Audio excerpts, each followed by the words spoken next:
জাতীয় বিশ্ববিদ্যালয়ের পরীক্ষা পদ্ধতিতে কিন্তু একটা বিরাট পরিবর্তন চলে এসেছে। যারা অনার্স পড়ছেন তাদের জন্য পরীক্ষার ধরন আর নম্বর ভাগের পুরো সিস্টেমটাই নতুন করে সাজানো হয়েছে। চলুন আজকের এই আলোচনায় আমরা এই নতুন পদ্ধতির প্রত্যেকটা অংশ একদম সহজ করে বোঝার চেষ্টা করি। হ্যাঁ, খবরটা একদমই সত্যি। জাতীয় বিশ্ববিদ্যালয় কর্তৃপক্ষ স্নাতক বা অনার্স প্রোগ্রামের জন্য পরীক্ষা পদ্ধতির এই পরিবর্তন নিয়ে একটা নতুন বিজ্ঞপ্তি দিয়েছে। মানে এতদিন ধরে যে সিস্টেমে পরীক্ষা আর নম্বর মূল্যায়ন হয়ে আসছিল সেটা এখন পুরোপুরি বদলে যাচ্ছে। আচ্ছা, আমরা ধাপে ধাপে পুরো বিষয়টা দেখব। প্রথমে জানব মূল ঘোষণাটা আসলে কি। এরপর দেখব নম্বরের এই নতুন ৮০-২০ বিভাজনটা। তারপর তথ্যীয় পরীক্ষা আর কন্টিনিউয়াস অ্যাসেসমেন্ট বা ধারাবাহিক মূল্যায়নের খুঁটিনাটি নিয়ে কথা বলবো। আর সবশেষে প্র্যাকটিক্যাল পরীক্ষার ব্যাপারটা জেনে পুরো আলোচনার একটা সারসংক্ষেপ টানব। তো চলুন একদম মূল ঘোষণাটা দিয়ে শুরু করা যাক। আর মনে রাখতে হবে, এটা কিন্তু কোনো সাধারণ আলোচনা না। এটা একদম বিশ্ববিদ্যালয় থেকে আসা ফাইনাল ডিসিশন, যেটা খুব তাড়াতাড়ি কার্যকর হতে যাচ্ছে। এই পয়েন্টগুলো কিন্তু খুবই গুরুত্বপূর্ণ। খেয়াল করুন, এই নতুন নিয়মটা শুধুমাত্র অনার্স প্রোগ্রামের শিক্ষার্থীদের জন্য, আর এটা কার্যকর হচ্ছে আগামী ২০২৪-২৫ শিক্ষাবর্ষ থেকেই। আর দেখুন, এটা কারিকুলাম উন্নয়ন ও মূল্যায়ন কেন্দ্রের ভারপ্রাপ্ত ডিনের স্বাক্ষরসহ জারি করা হয়েছে। তার মানে এটা পুরোপুরি অফিসিয়াল একটা সিদ্ধান্ত। আচ্ছা, এবার আসা যাক সবচেয়ে ইন্টারেস্টিং পার্টটাতে, যেটা নিয়ে সবার মনেই প্রশ্ন। নম্বরটা কিভাবে ভাগ হবে? এখানেই কিন্তু সবচেয়ে বড় পরিবর্তনটা এসেছে। মোট নম্বরকে এখন দুটো ভাগে ভাগ করে ফেলা হয়েছে।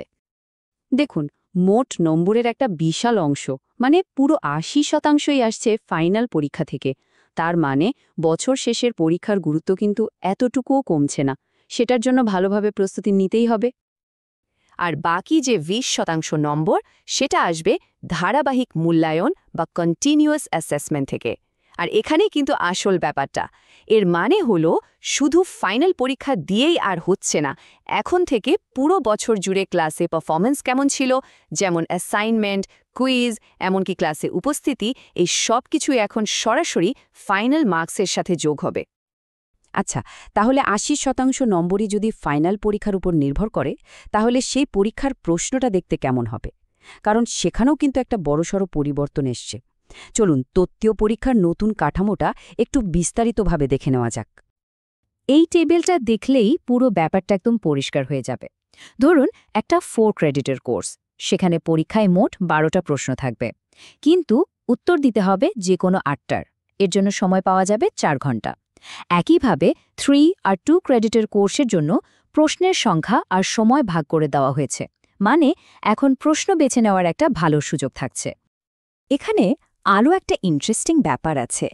প্রত্যেকটা মূল প্রশ্নের ভেতরে আবার ক, খ, গ এইভাবে 3টা পর্যন্ত ছোট প্রশ্ন থাকতে পারে। এর মানে হলো এখন একটা টপিককে ওপর পড়লে চলবে না।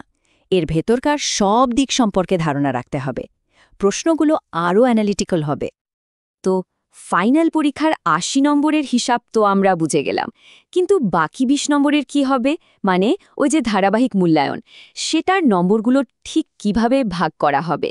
চলুন এবার সেই কাঠামোটা দেখি। এই ভাগটা কিন্তু বেশ মজার। 4 ক্রেডিটের একটা কোর্সের জন্য দেখুন ২০ নম্বরের মধ্যে ৫ নম্বর থাকছে অ্যাসাইনমেন্ট আর কুইজে, আরও ৫ নম্বর শুধুমাত্র ক্লাসে উপস্থিত থাকার জন্য, আর বাকি ১০ নম্বর আসবে দুটো ইনকোর্স পরীক্ষার গড় থেকে। এর সবচেয়ে বড় সুবিধা হলো কোনো একটা ইনকোর্স পরীক্ষায় যদি একটু খারাপও হয়ে যায়, পরেরটায় ভালো করে সেটা পুষিয়ে নেওয়ার একটা সুযোগ কিন্তু থাকছে।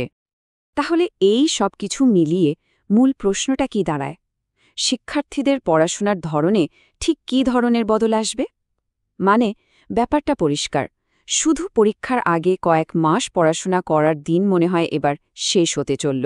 এখন একদম বছরের শুরু থেকেই সিরিয়াস থাকতে হবে। আচ্ছা, আমরা তো আলোচনার প্রায় শেষ দিকে চলে এসেছি। এখন শুধু দুটো বিষয় বাকি। এক, যেসব কোর্সে প্র্যাকটিক্যাল পরীক্ষা আছে সেগুলোর কি হবে? আর ২, পুরো আলোচনার মূল বিষয়গুলো আসলে কি কি? যাদের প্র্যাকটিক্যাল কোর্স আছে তাদের জন্য একটা ভালো খবর আছে। ব্যবহারিক বা প্র্যাকটিক্যাল পরীক্ষার মূল্যায়নে কোনো পরিবর্তন আনা হয়নি। ওটা আগের সিলেবাস অনুসারে চলবে। তার মানে সংক্ষেপে বলতে গেলে নতুন সিস্টেমে দুটো জিনিসকেই গুরুত্ব দেওয়া হয়েছে। একদিকে ফাইনাল পরীক্ষার গুরুত্ব আগের মতোই থাকছে, মানে ৮০%, আবার অন্যদিকে পুরো বছর ধরে যে ছোট ছোট কাজ যেমন ক্লাস করা বা অ্যাসাইনমেন্ট দেওয়া সেগুলোকেও কিন্তু প্রথমবারের মতো সরাসরি নম্বরের হিসেবে নিয়ে আসা হয়েছে।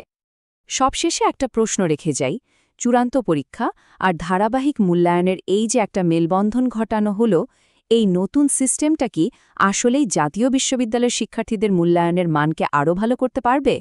এর উত্তর তো সময়ই বলে দেবে। তবে এটা যে একটা বিরাট পদক্ষেপ তাতে কোনো সন্দেহ নেই।